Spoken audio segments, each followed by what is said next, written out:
Monsignor Overby. Hello. How you doing? Doing well. You hearing me okay? I hear you fine. Loud and clear. I have a new setup. Oh yeah? What are you using? No, I just I moved this setup in general, and now I'm using a headset over here, and but as long as you hear me okay, that's great. I hear you fine. What were you using before? Yeti mic. Oh, a Yeti, one of the Yeti Blue Yetis. Those are good. Those are those are the gold standard. We have those for a lot of our hosts. Yes.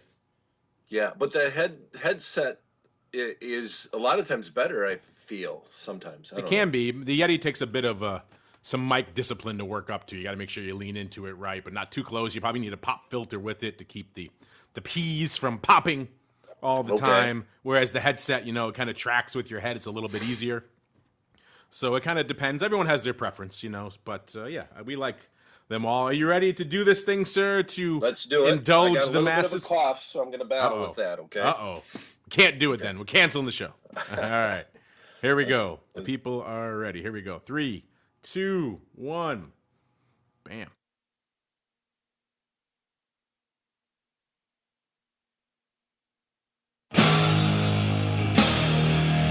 You're listening to the Options Insider Radio Network.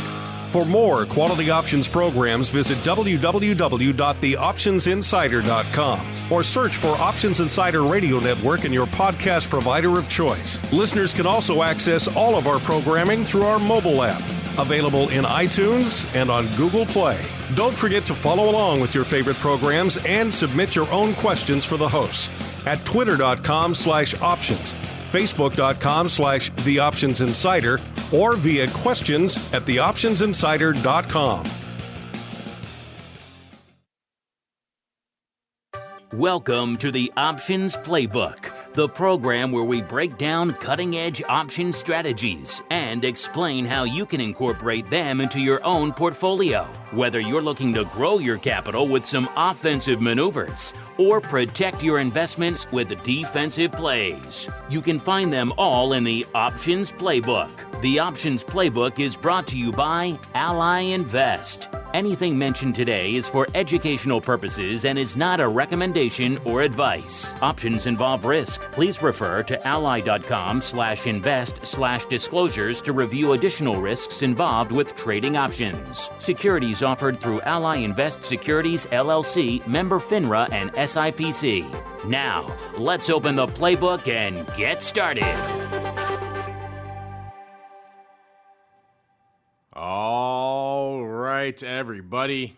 That music means we are back for the 400th time here for Options Playbook Radio. Yes, welcome to the 400th episode extravaganza, palooza, call it what you will. It's going to be a good time here. 400 episodes of Options Playbook Radio in the can. An extremely impressive accomplishment. Looking forward to a fun celebration. In order to do that, we have flung the gates far and wide. So you folks, if you listen in live, you can join us live.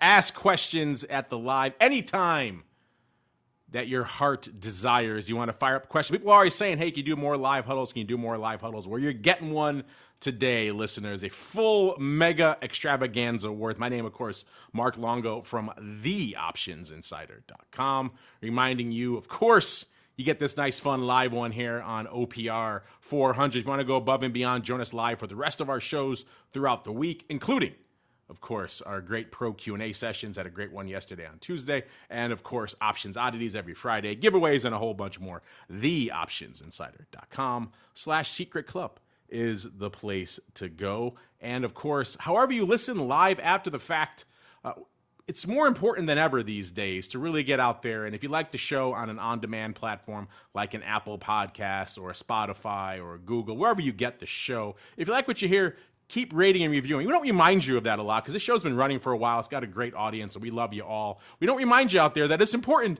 to leave reviews. I've seen a lot of people out there leaving comments saying, hey, this show's great. It should have 1 million reviews. And you're right. That's on us. We should remind you more. So you could argue that it is more important than ever these days with people. We see the numbers. People are joining the options market every day. They're brand new to this product, and they go to a platform like an Apple Podcast or a Spotify, and they type in options, and they look to see what they find. And so if you like what you hear, those reviews out there really do make a difference for those newcomers, especially right now, more important than ever. So since it's our 400th episode spectacular, let's see if we can find a few of those. First off, let's go out to, I can't even say this, SJS Sharks fan 39. I think this is an Apple Podcast. They love the show, saying, I enjoy the show a lot, and Brian does a great job going through the concepts in a tight, concise way. Oh, I also enjoy the listener email shows that Brian and Mark do on occasion. Keep up the great work. Well, we will. There's Sharks fan 39. We got another 5-star review coming in from Rosalia. She says, this is so wonderful, informative, well-organized, expert, fun, and so helpful. Hope I live long enough to digest each episode. Thank you. Well, Rosalia, you got a lot to look forward to. You got 400 episodes worth of living to do. So we hope you last throughout the whole time and much longer into the future. Thanks to all of you who take the time to rate and review. And of course, it's not my show. I got to bring on your regular guest. He's champing at the bit. He's been super excited to do this. He's been talking about it for weeks. We can't get him to shut up about it. He is none other than your normal host, the options guy himself, Mr. Brian Overby, the senior options analyst over there at Ally Invest. Brian, welcome to your 400th episode. Spectacular, sir. Oh, yes, it's great to be here. I know we have a bunch of live people watching the show as we do it. We haven't been able to do that often. Oh, there they are, the live crowd chiming in. They're loving it, Brian. They're having a ball. That's awesome. And all the other listener questions. We got a whole hour's worth of huddle up today. So keep your questions coming, and let's do it. Let's huddle up, Mark. It's time to huddle up and answer questions about your favorite options plays. Submit your questions via twitter.com/options, facebook.com/theoptionsinsider, or questions@theoptionsinsider.com. All right, welcome to the huddle, the portion of the show where Brian and I gather here together to answer all of your many and varied questions. Some of you have been waiting quite patiently for quite some time to get your questions answered on the show. Sometimes, if it seems like it's going to be a while, I try to make sure you get routed to other shows because we don't do the huddle as frequently as maybe some of you like to do a huddle every week. That's not going to happen, but we like to do it as often as we can. Before we get to the questions, Brian, what are your thoughts on all the people out there like Sharks Fan 39 and Rosalia and everyone else who take the time to give you all these glowing 5-star reviews on all these platforms all across the sun, sir?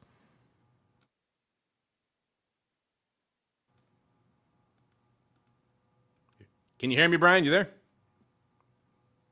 Oh, no. Yes. There we go. I am here. Rosalia, that made me chuckle, and I appreciate that a lot. I also, anytime we can get those reviews, just the feedback, the love that we received. Last year, we had more people download and stream the show than ever, so each and every year we're getting stronger, which is great. Because all we're doing is something simple. We're just trying to teach option strategies inside the playbook and looking for specific stocks that these alternative strategies that not a lot of people always talk about actually fit that mold. So I love getting the reviews. I love the little chuckle every once in a while. We have some great, very astute listeners out there, and please just keep them coming. Well, the live chat's already getting into it. Mr. Unlimited says, congrats on your 400th episode, Brian, and thank you for all of them. I'm sure he's listened to all of them. He's one of our more diehard listeners out there. So he's probably listened to all 400, Brian. Yep, him and my mom. Yes, him and your mom, the two most devoted. And Rosalia's got a lot of living to do. She got to make sure she's there for all 400 episodes. So keep it up, Rosalia. All right, speaking of 400, let's get to this one. This is from Eric Dyer. Poor Eric, he sent this in like right after our last huddle, so he's been waiting for a while. So we got to bump him up to the top of the list. Eric Dyer says, "Hello, Brian. I've been studying options for a few months now. I'm also an Ally Bank and Invest customer. Oh, well, you sent it in to the right place here. Eric, he says, I have 2 questions I was hoping you could help with. I understand that your answers are not financial advice. So he has a little smiley face, so he knows the drill. He says, I am primarily interested in covered calls on long equity/ETF positions. I want to generate some moderate income off of those to reinvest. My preference in this case would not to be assigned. A little bit of a double negative. We'll forgive it here, Eric. If it happens, it's not the end of the world, but I'd like to keep the equities in a perfect world. Puts in parentheses, I can always roll the call or just repurchase the stock. So far, my assumption is that I need to have a starting delta on selling a covered call of around a 20. And he puts in parentheses, a 20% chance of assignment. All right. That's not quite accurate. I think we have a question about exactly that in a little bit, so we'll come back to that. He says, that would also depend on some technical analysis/volatility, and I might bump that up or down a little based on the technical analysis. As a thought, is the 20 delta a good starting point for this strategy? And he has a second point for his question here. He says, also, I am curious on assignment if the expiry price falls between the strike and the buyer's break-even point. For example, I sell a call with a 70 strike. If the stock closes at 72 on the day to expire, let's assume the buyer paid $3 for buying the call. His break-even is at 73. My thoughts are it would be highly rare to get assigned if the expiration price falls between the strike and the buyer's break-even. He's probably closing that option instead of assignment. Would that be an accurate assumption? Thanks a ton for all your content. They have been a huge help to reinforce the research I've been doing for a little while. Regards, Eric. So, Brian, a bit of a twofer here. Maybe do the second half first. That's kind of easy about the whole break-even thing. And then he also wants to know, what are your thoughts on having a covered call strategy around a 20 delta, sir? All right, so we're going to the break-even first. With that said, when you think about this, you have to think, a lot of people like to think that options is basically a zero-sum game, in that you have one person, you sold the option contract, that person bought the option contract, and then you live in a vacuum with that person going all the way to that expiration. I think that kind of sums up the scenario that Eric put together here. And that's not necessarily the case. It's not a hot potato that at the very end, it's going to end in somebody's hands, and either it's going to expire worthless and they're going to lose money, or they're going to sell it and they're going to make money, or they're going to be assigned. So bottom line is that if an option contract is 1 cent in the money and it made it all the way to the expiration date, the odds of you getting assigned are extremely high. As a matter of fact, the Options Clearing Corporation automatically exercises on your behalf. So we've actually had the opposite kind of happen to long call buyers, and this is almost a warning to them, that they kind of forgot about it. They thought it was out of the money. They're like, we're just going to let it expire worthless.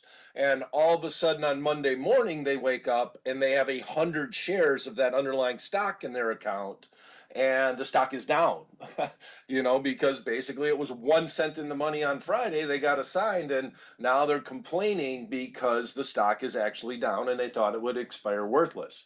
So the rule of thumb is that if it makes it to that expiration date, if you have open interest in those option contracts, you can't think about that initial person that actually bought that option to try to decide if you're going to be exercised or assigned. Basically, if it's 1 cent in the money, you will, and I'll say 99%, because there is a human element here that, like I said, might call up their broker and say, I don't want to be exercised. And so there's a 99% chance that you will be assigned on that option contract.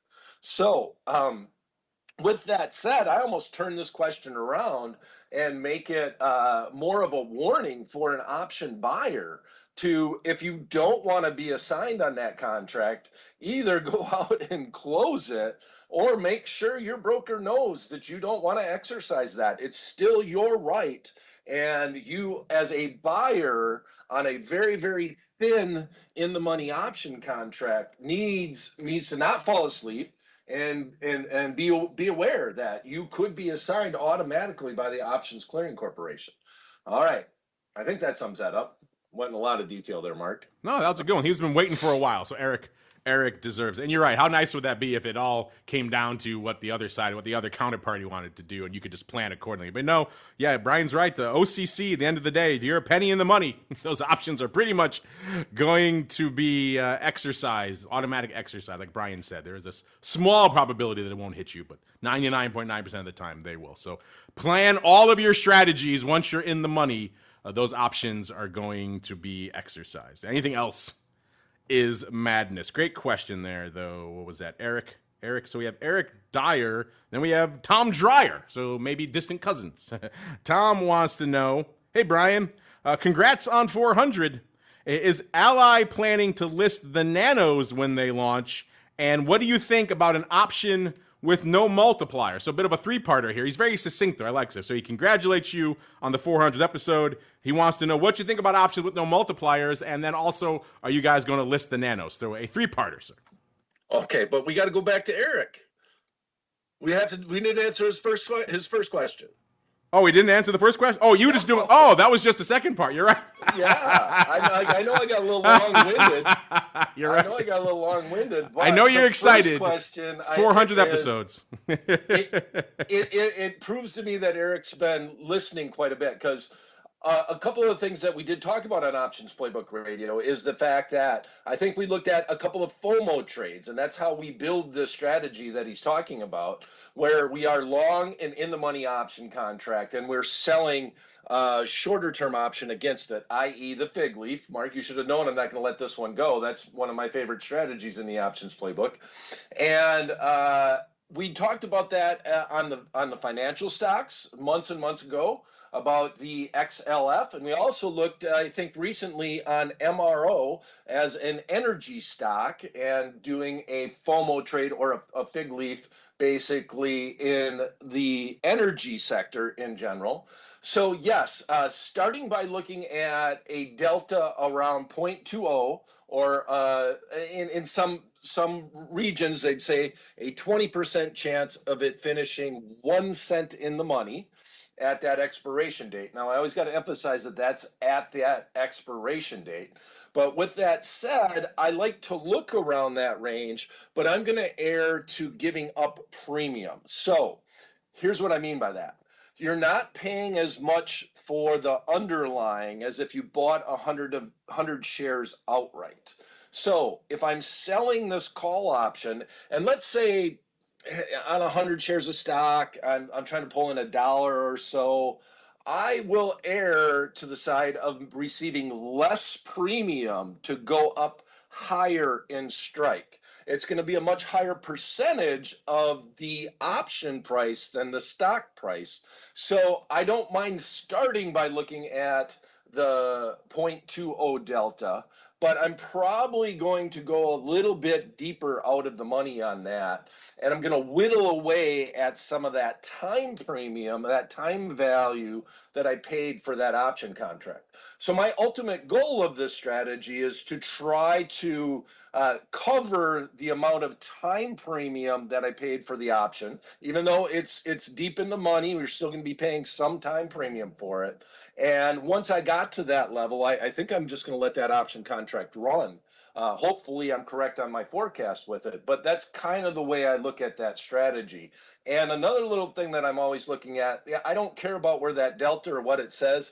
I don't want that unknown news event. So, well, I shouldn't say unknown. So if a company's going to be announcing earnings, I'm just going to avoid that month and that expiration. I'm not going to be selling option contracts against that. So that's a known news event, would be in earnings. And that's the one big thing that I would try to avoid. If I know there's a known news event that's going to happen, like, for example, Google, not necessarily that you might, Google's a very expensive underlying, obviously, so the options are going to be quite a bit expensive, but Google's going to be doing a stock split. So I don't want to mess with that. I don't want to be selling option contracts in that situation because I have no idea what's going to happen after they go through their split. They announced it, the stock went up, now it's came back off, had good earnings, but stock still sold off after the announcement. I just don't want to mess with that scenario. I'd rather just be long the option contract if that was the case in that underlying. So the 20% chance of being assigned, well, that is true. But one of the things about looking at a delta as a probability of assignment is to realize that the underlying stock, that's not the probability of it touching that strike price. So there's a much higher probability that it might get up to that strike price before that expiration date. Now, if you let it ride, the concept or the theory that's behind it, everything's theoretical here, is that you have a 20% chance, and it's not always, it's not an exact science, that it would finish 1 cent in the money. Now, if I'm doing the strategy and it comes up and hits my strike, even though I got a higher probability that it might not just stay there or finish in the money, I'm still adjusting the trade. I'm still rolling that trade. Another reason why I might go up a little higher and maybe sell the 15 delta and sacrifice a little bit of that premium overall. And that's mainly because a lot of people emphasize the probability at expiration. And there's something called the probability of touching, which is much higher over the life of that option contract.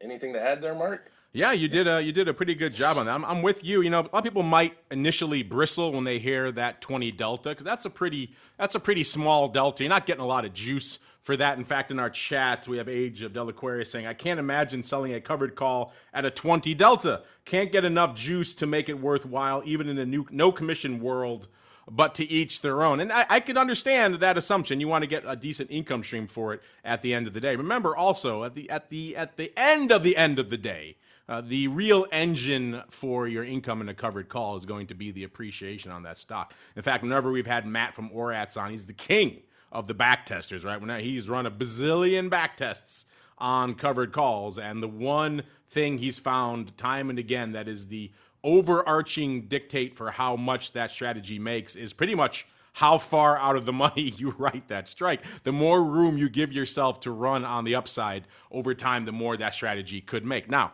of course, that was done predominantly in bull markets, so if things get a little choppy like they are right now, might be a little bit of a different story. Might want to be a little bit more aggressive with your premium harvesting. But in general, if you're going to initially poo-poo that 20 delta, which is, again, even below the risk reversal people usually like to look at. They like to look at probably a 25 delta call and a 25 delta put to get that 50 delta risk reversal to measure skew on a particular option. You're going even beyond that. So you're getting pretty small there. So as long as you're okay with not getting a ton of juice for that, so long as you're okay with that for the reasons we just laid out, I think what you're talking about makes a lot of sense. And yeah, obviously the second part with the automatic assignments, yeah, that it's a penny in the money.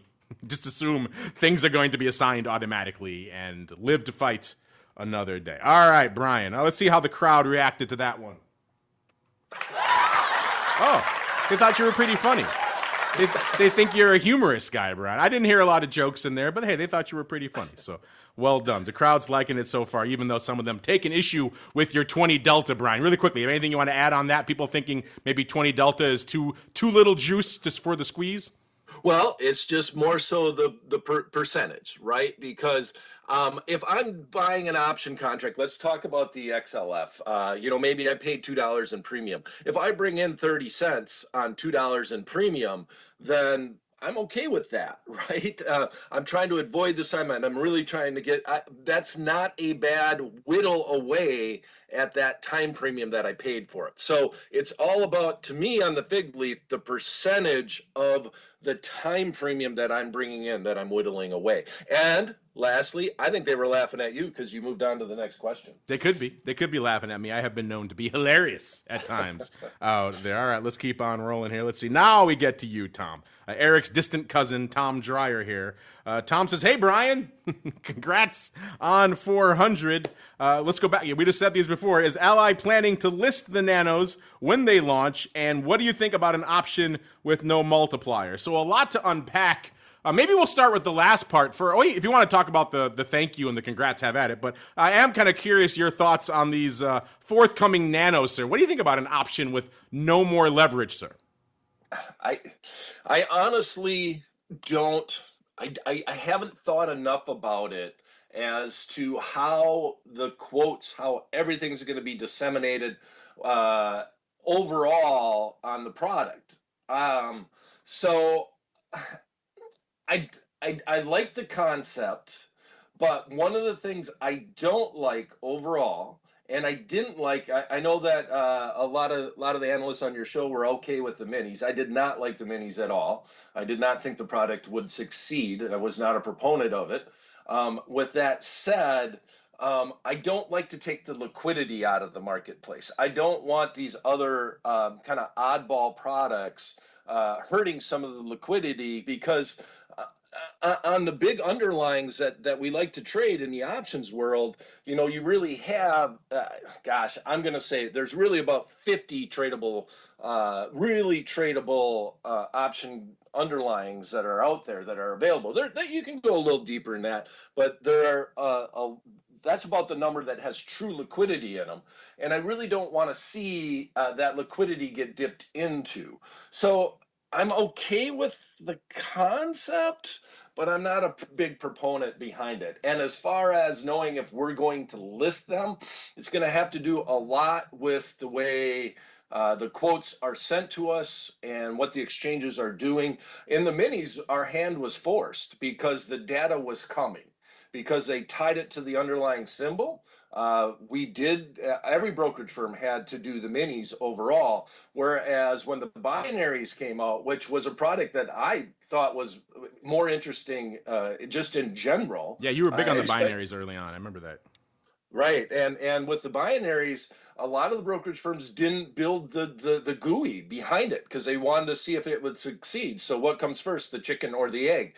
But we were not forced to do it by the exchanges because you had a different underlying that represented that binary. But I like the concept of the binary a lot more than this product, just in general. Yeah, it is a controversial one. We are kind of seeing mixed thoughts on this. We've kind of been taking the pulse on these ever since these products were first announced. By the way, we had a sit down, a virtual sit down, of course, with the folks over there at Cboe back towards the end of last year when they first announced these products. Asked them a lot of the questions Brian just brought up about, commissions, liquidity, market maker support, all the things that kind of really defeated the minis the last time. Remember, the mini was still an option. It still had leverage to it. Now we're talking about getting rid of all of that. So they maintain they've thought about that and they have planned for that. We shall see. They are launching in a few weeks. If it sounds like, Ally doesn't sound like they're going to be listing them right away. We just had folks from TD on the network earlier this week. They say they haven't really heard or seen a lot about these things yet, and they're obviously a pretty big platform. So if I'm not hearing a lot of demand or interest on the brokerage side from their clients, which is not a great thing. And again, this is kind of a product that's still kind of in stealth mode. I'm still waiting to see the big rollout of Nanos. You think they want to put some muscle behind these things, but so far it seems like we're the only ones talking about them right now. So I guess well done to them for our hardcore audience. But beyond that, we shall see. Good question though, Tom. We shall wait. We shall see. It's only less than a month away now for the launch of an option. Is an option with no leverage? Is it still an option? I put that out to you. A thought question for you folks. Listen, let's go on out here to, speaking of thought questions, this one comes from Mr. Deedle. Mr. Deedle says, well, first let's see what the studio audience has to say about Brian's response to that last question. Oh, they're just, I think we juiced them up with something before the show, Brian. I think they had a few beverages maybe, because they're a pretty happy bunch. They're just loving whatever you're throwing down out here today. But let's see if we can keep the trend going with Mr. Deedle here. He says, am I right in assuming that options will never get above level 3 clearance? What would that even be? Well, that's a good question, I guess, Mr. Deedle. If we were to go above and beyond the tier 1, tier 2, tier 3 types of clearances that we have now, which is something people have proposed. In fact, in the heat of all the GameStop madness, people thought maybe we need to revisit how options, the approvals we have for options. So, Brian, what are your thoughts here from Mr. Deedle? Do you think options will ever get above level 3? And what would the additional levels, what would they be? Yeah, I don't know. Because I've gone back, there's no real good way to try to figure out the levels overall, because a lot of times when you're thinking about options in general, The Options Clearing Corporation says you need to be at a higher level to do a long call spread as opposed to just buying an out of the money call option. But then if that were the case and they say, okay, we're not going to let you buy out of the money call options, these highly leveraged speculative things, you could just do a long call spread and close out the short side, right?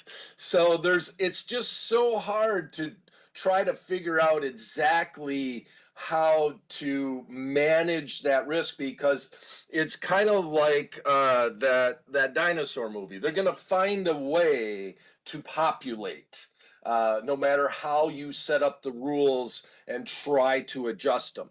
So I put some thought in it as I try to manage risk with our firm in general, and I don't have a good solution for the different clearances. Now, I, in general, would like to see a way to try to, the out of the money option contracts for the beginning option trader.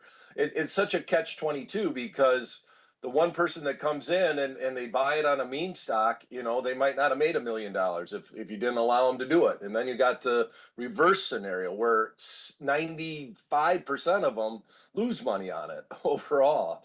But you don't always hear about those people that lost everything on their first trade, but you do hear about the ones that made $1 million on one trade, right? You hear that over and over again. So trying to figure out the levels is just a real tough thing to do.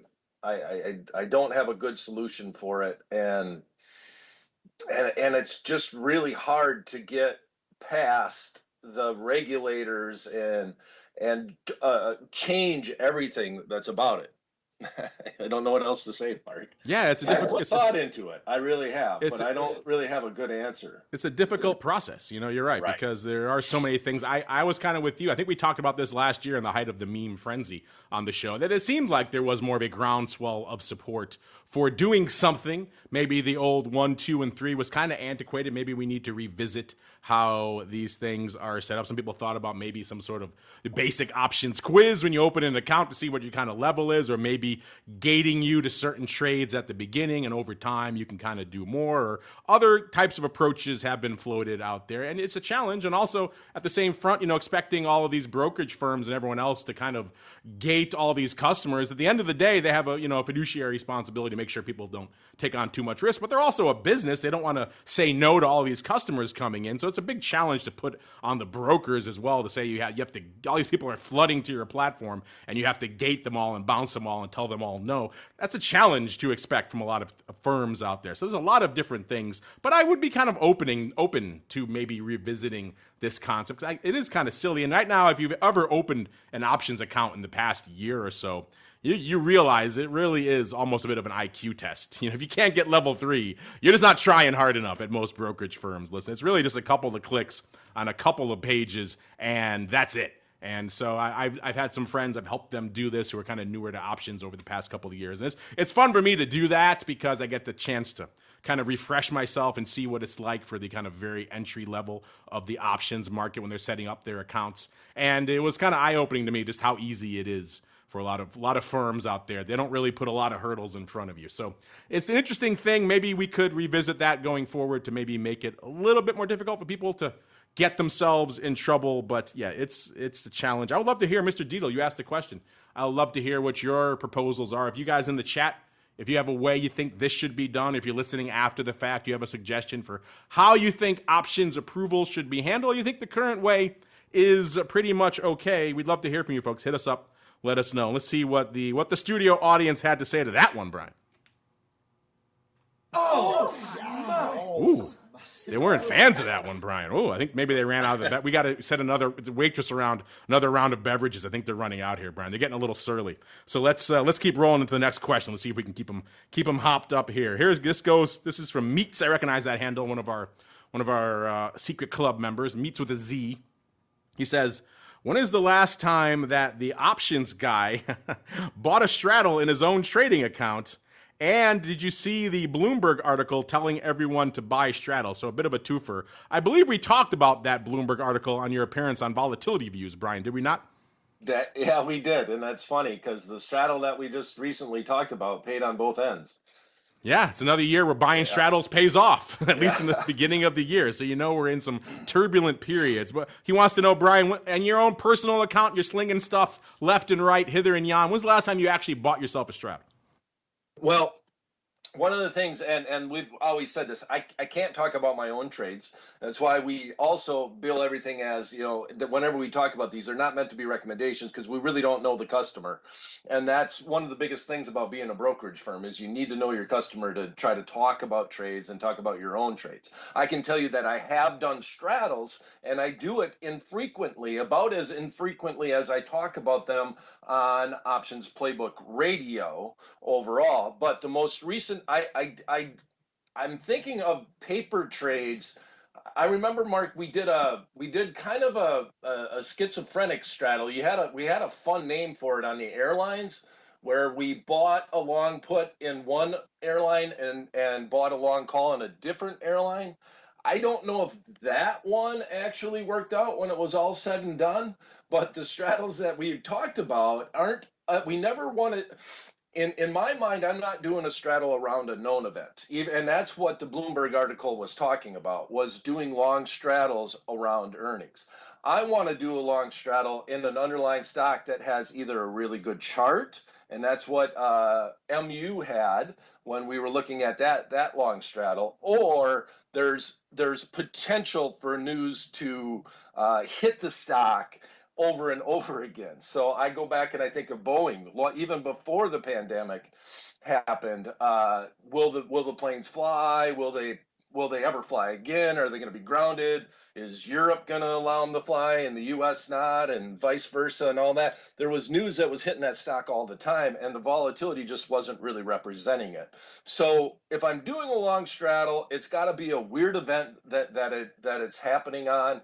I think the Micron was, if you just looked at the chart, it actually bumped all the way up to, got very close to its high from 2006. Now, I think that's what it was. I'm trying to remember the chart. And you're like, well, is it going to break through to that new high since 2006, or is it going to sell off? And luckily, the market helped it a little bit, too, on the downside. But it got all the way back up to that call strike. I've been watching it overall, so that was a little long-winded, but my whole thing about option trading is there's not just one trade that you can do, and I guess that's the point of Options Playbook Radio. And so I want to look for times that I can do long straddles. I want to look for times where I might do a strangle. Now, I've always been on the side of doing the straddle where we're doing the exact same strike, where we're buying the 50 strike put and the 50 strike call. And that's mainly because, it's hard to lose the entire investment when you're doing a long straddle overall. So I prefer to do that. And on top of it, you have the explosive gamma from that long straddle in that scenario overall. But I might be one of the. Are there other analysts that talk about long straddle here on Options Insider Radio, or is it just me? You've been kind of the most frequent when I think about it, but they have popped up even on shows like Boot Camp we do with Pastorelli. We had some questions and talked about. In fact, he was talking recently. I think he was interested in those. I know when we do some of our advisor and vol shows, when Matt comes on from ORATS, he does a lot of analysis of straddles around earnings. So in that context, earning straddles, he talks about them a lot. But in your context of like looking at a long straddle as an actual trading idea, it is something that has over the last year has definitely popped up more than we probably ever seen it before. So that should probably be some indicator of what kind of environment we're in, right? Right. Exactly. That does sum it up.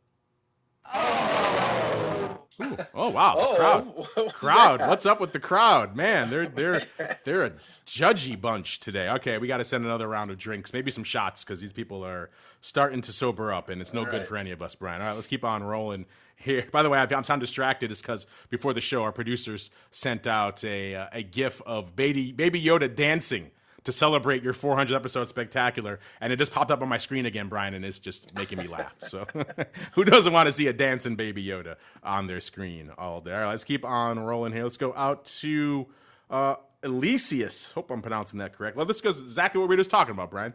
He says, please settle a bet for me. I've always thought that delta was the probability of an option expiring in the money, but my friend, he puts there in parentheses, and soon to be nemesis, or maybe based on the outcome of this bet, Brian, so we should tread carefully. He says, insists that delta is not actually the probability of expiring in the money. Who is right? So, Brian, we have to proceed carefully because we could end perhaps a lifelong friendship here and turn them into nemeses. Well, and I've had like professors from colleges actually email and say this is the exact same question over and over again. And I said, and my answer is really like, why? It's an approximation. It's not the exact probability of expiring in the money. So your friend is right, but it's not an exact science. So I'm okay with it. As a matter of fact, and Mark can back me on this, down on the trading floor, everybody on the floor assigned a delta as a probability of doing something. Hey, George, do you want to go to lunch today? Oh, 5 delta, the market's rocking. I don't think I can get away. Hey, George, you want to go across the street to the cantina after Friday expiration? 95 delta on that I will be there after the third Friday of the month. And I still remember the cantina. I missed that. I never got one of those shirts. Remember the servers used to always wear, Mark? Do you remember what the shirt used to say? I don't remember the shirt. I remember the place you're talking about, which was, right. Of course, infamous for their well drinks. I don't remember the shirt, no. Maybe because I had too many of those hefty well drinks. The servers used to always wear the shirts that say, don't drink and trade. Oh, you're thinking about the other one. Okay, I know which one. There were two back. Yes, okay, yes. I was thinking of the one that had the infamous kind of one. If you got one well drink from them, you were good for about a week. Yeah, that's true. I think that one was in Merc. Yes, that was in the Mortar Trade building. Yeah, this one was straight across the street from the Cboe, the closer one. I recall that one as well. No shortage of bars around the trading floor. But it's funny. It's funny you brought that up, Brian, because that was going to be my example as well. First off, you're right. It is an approximation, so everyone should use it in that sense. It is not a hard and fast. Because your delta is a 71 doesn't mean you have an exact 71% probability of that option expiring in the money. But Brian is correct, and that's the exact same example I was going to bring up.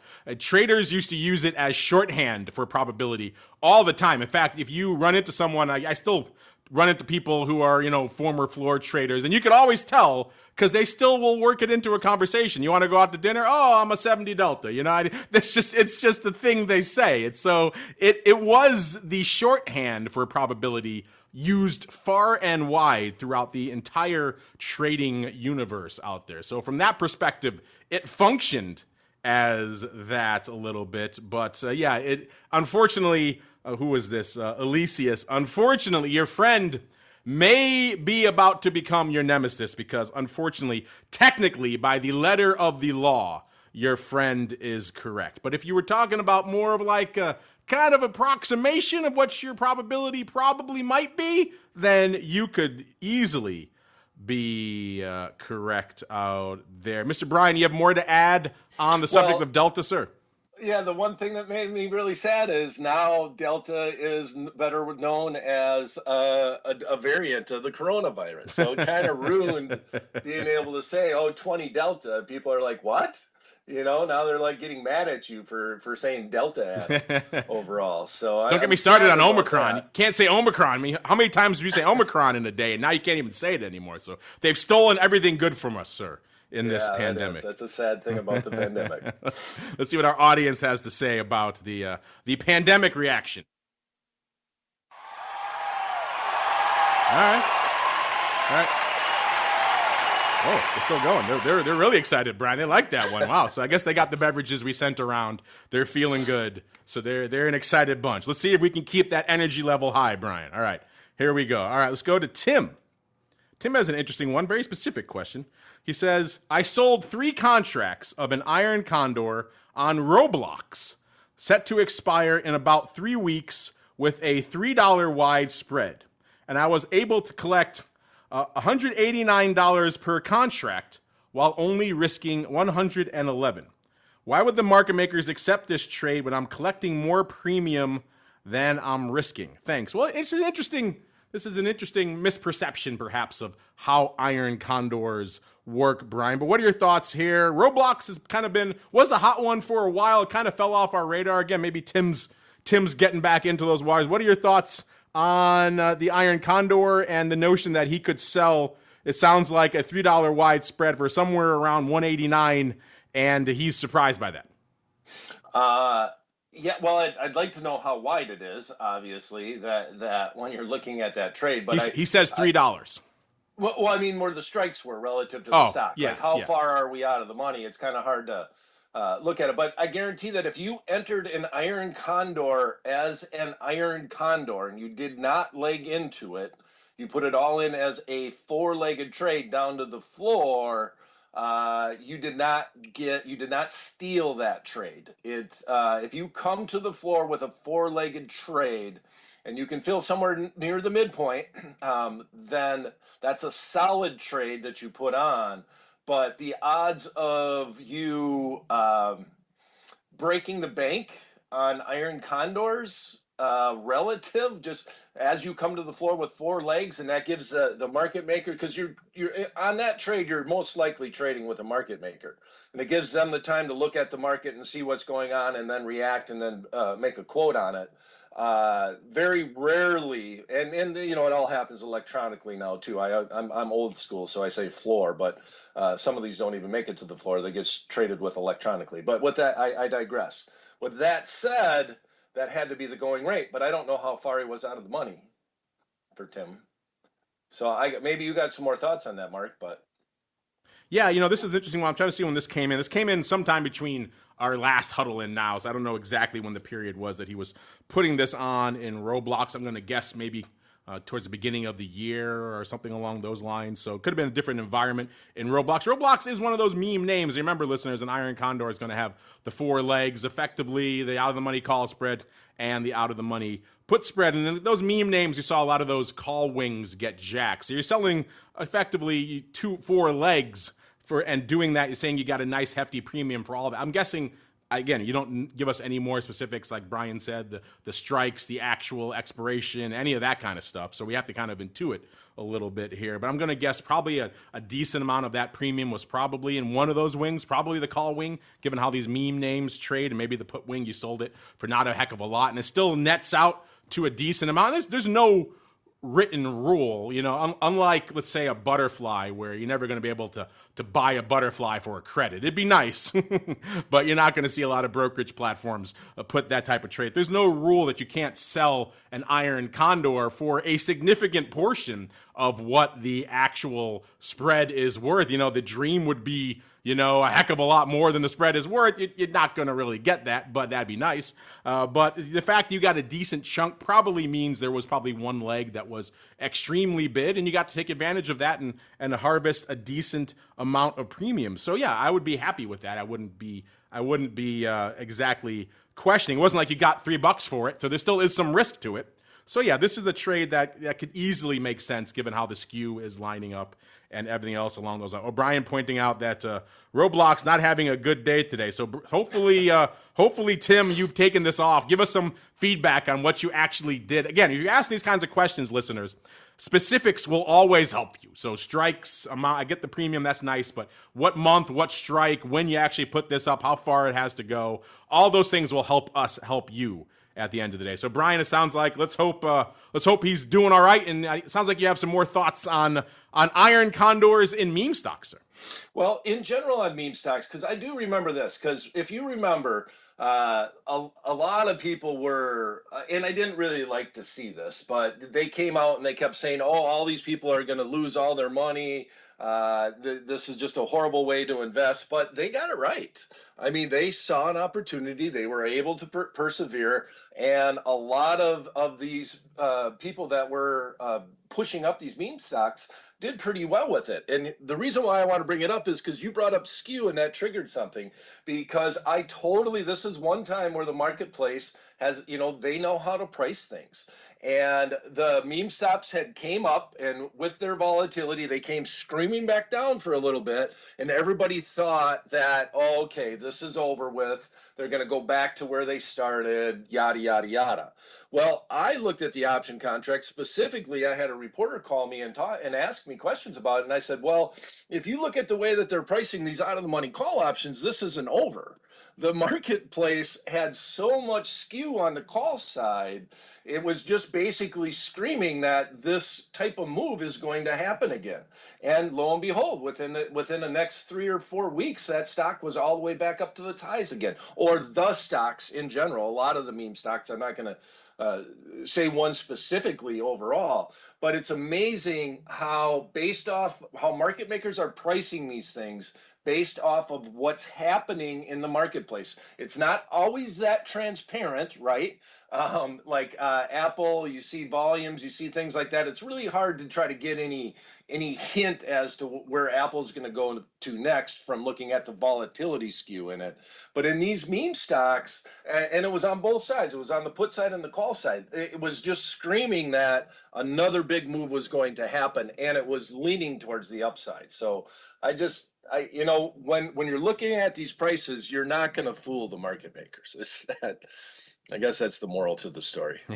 And we can move on. And you're right, Brian. I happened to pull it up while you were talking Roblox here, and man, this is atrocious. Down 26.5% today, over nearly 20 handles. 53.87 is where it closed. The headline is, Brian, because they just had earnings, obviously. The headline is Roblox stock logs worst day ever as kids put down their devices.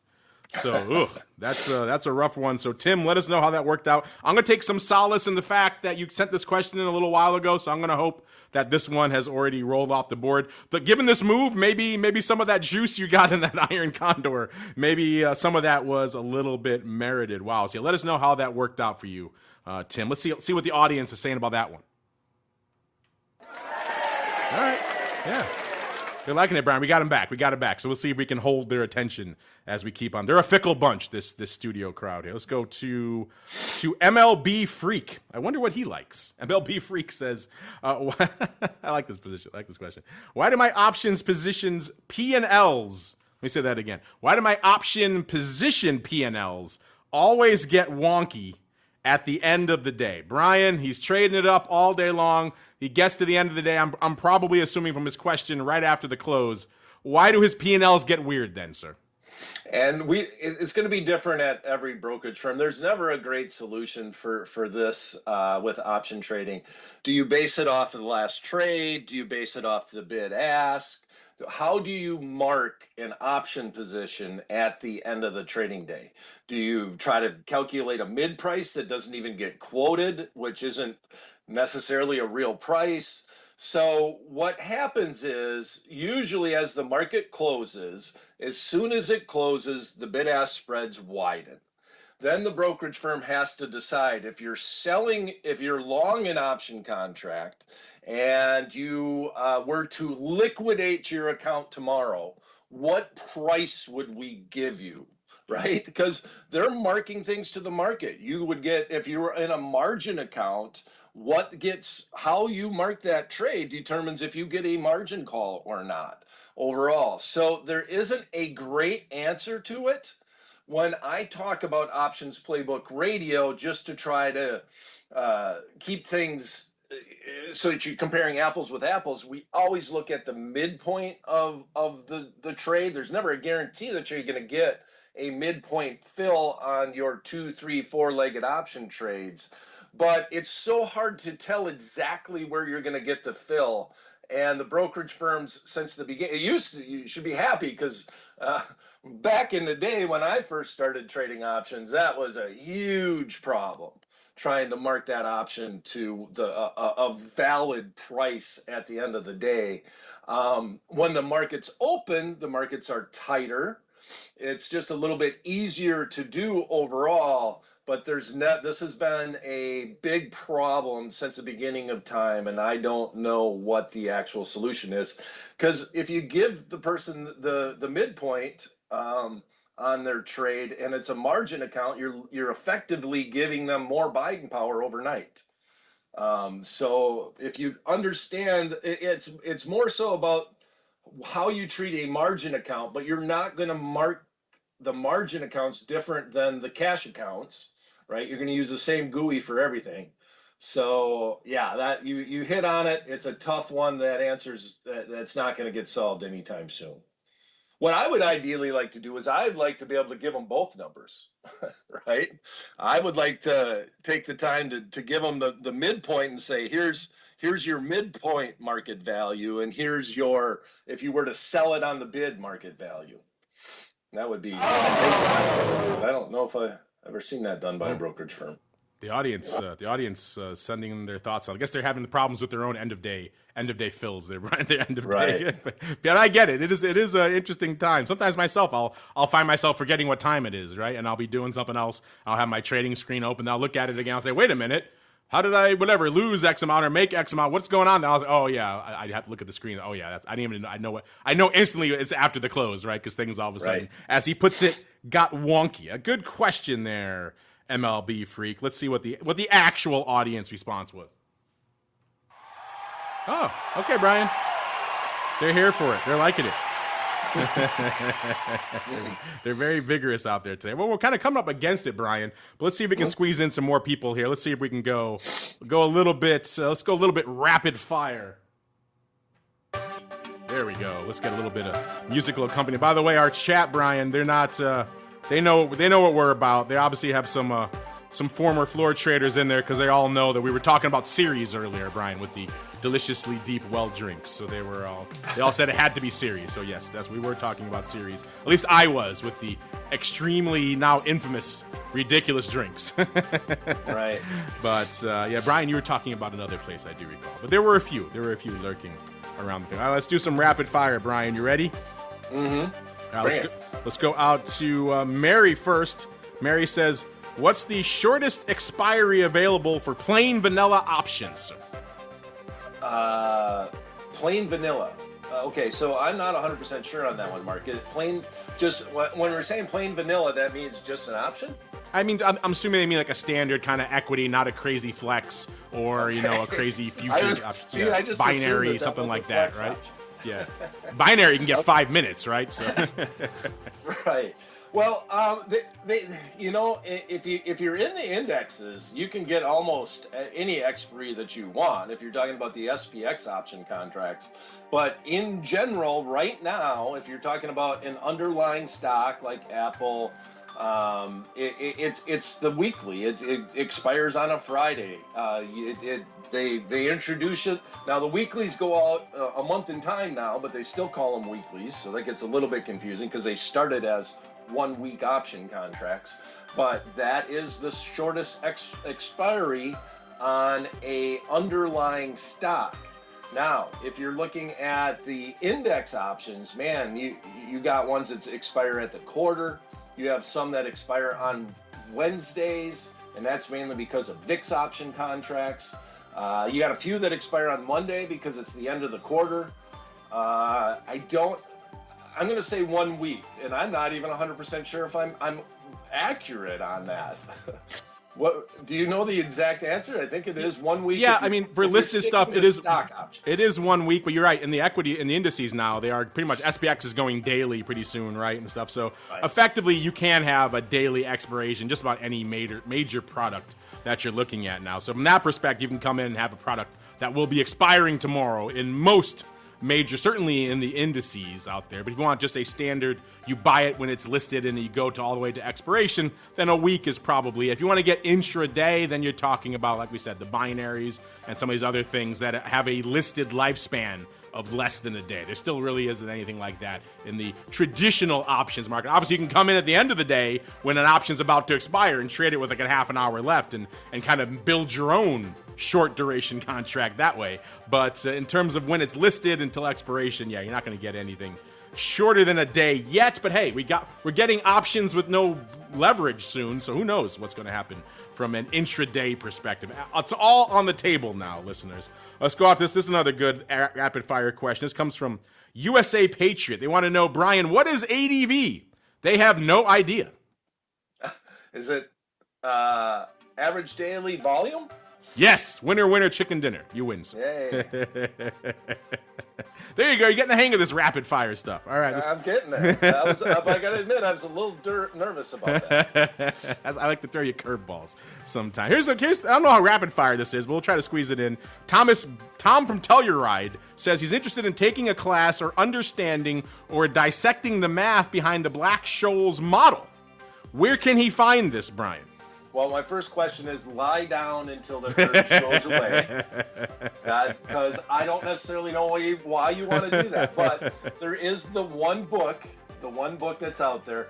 Because as far as individuals are concerned and trading options, trying to figure out the Black Scholes pricing model or implied volatilities, that's not it. We're buying to try to make dollars. Market makers are buying to try to make nickels and pennies. And so breaking down that model is important to them. But if you want to, it's a friend of mine, Shelley Natenberg's Option Pricing and Volatility. That's the book you want to read. It is the Bible of the trading floor. And it's Sheldon Natenberg if you want to get specific on the author's name. That's the Bible. Natenberg, Options, Volatility, and Pricing. That is still the Bible. When we did our Options Boot Camp kind of book club, it was the number one recommendation. But just about everybody who's a professional in the business still is Natenberg. Not exactly, it could be a little dry reading at times, but it'll get you there. All right, let's go with this one here, Brian, from Bullseyes 7. Love the elite speak. It says, are options worth it for day traders or just for swing traders, Brian?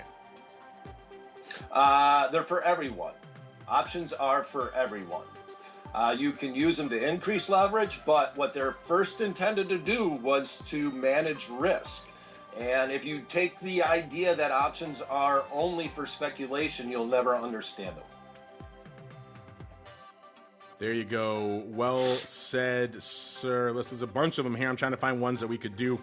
These are all longer. We could do in kind of a rapid fire. Here's a quick one you could fire off if you want, Brian. This goes for. I just like this handle. The Giddy Franciscan. I don't know if he's a Franciscan monk or he lives in San Francisco, one or the other. He says, sell in May and go away. What option strategy benefits from the profound market malaise that occurs over the summer? Brian, this guy wins just for the handle alone. I like it. What do you have to say for him? He thinks sell in May and go away is a thing. What should he do? Outside of selling in May and going away, I guess. Well, in general, I would say because sell in May doesn't necessarily mean the market's going down overall. It's just sometimes you get a malaise, and I think you use the right term there, over the summer months. So a good strategy is covered call writing on positions that you have. It gives you a small pillow to land on. The fig leaf that we talked about on the show today, those little type of strategies where you're bringing in some premium to try to offset and give yourself a little bit of protection on the downside. All right, Brian, you did it. Let's see how the audience, how do they feel about the in total, the 400th episode extravaganza, Brian? I'm on pins and needles here. I can't wait to hear. Oh, they're into it, Brian. Nice. Oh, I can't shut them up. They keep going. Whoa. All right, thank you. I appreciate that. Wow, that's a lot of love. Wow, that's a serious amount of love, Brian, here for the OPR 400th episode spectacular. So, Brian, did you have fun on your own celebration, sir? Yes, without a doubt. And I do have a new URL that I want to share with everybody. Oh, have at it. All right. So, as always, I usually tweet about all the events that we're doing over here at Ally Invest via Twitter, and my handle is very simple. It's @BrianOverby. But we did set up a new email page, and it's ally.com/ all one word, investeducation. /investeducation. And you can sign up for an email list there, and we'll email you once a week with all of the option events that we do at Ally Invest. There you go, listeners. Check that out for all the great stuff they have going on. Believe it or not, Brian does other things outside of talking to you guys every week here. I know it's hard to believe because you all love this the most, but hey, he does other stuff too. So make him happy. Sign up for all the other fun stuff. Give him someone to listen to him when he's not talking on our network here. Right, Brian? Definitely. And Brian, of course, we love the episodes, these spectaculars, and we have special guest stars, and those are all fun. Probably go back to those again in the future too, because they're fun. But I also like the ones where we kind of just get in there and really mix it up with the listeners. What about you, Brian? Oh, without a doubt. This was a lot of fun, a lot of great questions. I really get pumped up while I'm answering these questions, and we have such an astute crowd, and they're just such great questions. So, as always, I'll finish it off, and I'll say, may all the options you bought finish in the money, and all the ones you sold finish out for the next 400 episodes.